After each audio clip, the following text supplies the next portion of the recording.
2006 36 പേർ കൊല്ലപ്പെട്ട വലിയൊരു സ്ഫോടനം നടന്നത്. അത് പള്ളിക്കകത്തും ഖബർസ്ഥാനിൻ്റെ ഉള്ളിലാണ് സ്ഫോടനം നടന്നത്. സീരിയൽ ബ്ലാസ്റ്റ് ആയിരുന്നു. അപ്പോൾ 2006 36 പേർ കൊല്ലപ്പെടുമ്പോൾ സ്വാഭാവികമായും അന്നത്തെ ഒരു രീതി അനുസരിച്ച് തൊട്ടടുത്തുള്ള കുറേ മുസ്ലിം ചെറുപ്പക്കാരെ അറസ്റ്റ് ചെയ്ത് ജയിലിലടച്ചു. അവരൊക്കെ സിമിക്കാരാണെന്ന് പ്രഖ്യാപിച്ചു പോലീസ്. അതിനുശേഷം 2 വർഷത്തിന് ശേഷമാണ് മലേഗാവിൽ രണ്ടാം സ്ഫോടനം ഉണ്ടാകുന്നത്. അതിൽ വളരെ കുറച്ച് പേരെ മരിച്ചുള്ളൂ. ആദ്യത്തെ സൈക്കിളിലാണ് പ്ലാൻ ചെയ്തത്, ഇതിൽ മോട്ടോർ ബൈക്കിലാണ് പ്ലാൻ ചെയ്തത്.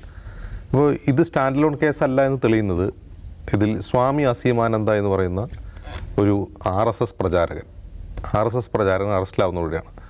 അയാൾ ജയിലിൽ വെച്ച് ഇൻട്രോഗേഷൻ ഇടയ്ക്ക് അയാൾ കൺഫസ് ചെയ്തു. പിന്നീട് മജിസ്ട്രേറ്റിന് മുമ്പിൽ പോയി 164 സ്റ്റേറ്റ്മെൻറ്റ് കൊടുത്തു. ഇത് എന്താണ് യഥാർത്ഥത്തിൽ നടന്നതെന്നുള്ളത്. അപ്പോഴാണ് ഇതൊരു സ്റ്റാൻഡ് ലോൺ കേസല്ല എന്ന് മനസ്സിലാവുന്നത്. 2000 മുതൽ 2011 വരെ ഇന്ത്യയിലെ വിവിധ നഗരങ്ങളിൽ നടന്നിട്ടുള്ള നിരവധി സ്ഫോടന കേസുകളുണ്ട്. ആ കേസുകളൊക്കെ ആരാണ് ചെയ്തത് എന്നുള്ളതിനെ പറ്റിയുള്ള കൃത്യമായ ഹിൻ്റാണ് ആ കൺഫഷൻ സ്റ്റേറ്റ്മെൻറ്റിലുണ്ടായിരുന്നത്. സ്വാമി അസീമാനന്ദയുടെ വേർഷൻ പ്രകാരം ഇത് ചെയ്തത് അഭിനവ് ഭാരത് എന്ന് പറയുന്ന ഹിന്ദുത്വ സംഘടനയാണ്. ആ ഹിന്ദുത്വ സംഘടന ഈ പറയുന്ന മലേഗാവ് സ്ഫോടനം മാത്രമല്ല നടത്തിയിട്ടുള്ളത്, മക്ക മസ്ജിദ് സ്ഫോടനം 2008, സംഝോത എക്സ്പ്രസ് സ്ഫോടനം, അതിലും നിരവധി ആളുകൾ മരിച്ചിരുന്നു. അതുപോലെ അജ്മീർ ബോംബ് ബ്ലാസ്റ്റ്. അപ്പോൾ ഇതൊക്കെ നടക്കുന്ന സമയത്ത് ഇതൊക്കെ വലിയ ചർച്ചയാണ് ഇന്ത്യയിൽ. ഇന്ത്യ മുഴുവൻ ഇസ്ലാമിക് ടെററിസത്തിൻ്റെ കീഴിലേക്ക് മാറുന്നു. എല്ലായിടത്തും ബോംബ് പൊട്ടുന്നു. സാധാരണ രീതിയിൽ അന്നത്തെ രസം എന്ന് വെച്ചാൽ അരയിൽ ബെൽറ്റ് ബോംബ് ഉണ്ടോടാ എന്നൊക്കെ എല്ലാവരോടും ചോദിക്കുന്ന രീതിയിൽ വളരെ സ്വാഭാവികമായിരുന്നു അത്.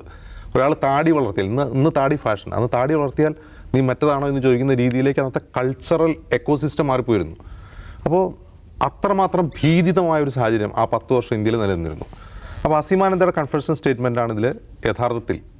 അസീമാനന്ദയുടെ കൺഫെഷൻ സ്റ്റേറ്റ്മെൻറ്റിലേക്ക് എത്തുന്നത് ഹേമന്ത് കർക്കരെ മഹാരാഷ്ട്ര ATSൻ്റെ തലവനായിരുന്ന സമയത്ത് അദ്ദേഹം രണ്ടാം മാലേഗാവ് ബോംബ് സ്ഫോടനം അന്വേഷിച്ച് ഈ ലിങ്ക് കണ്ടെത്തുകയാണ് ചെയ്തത്.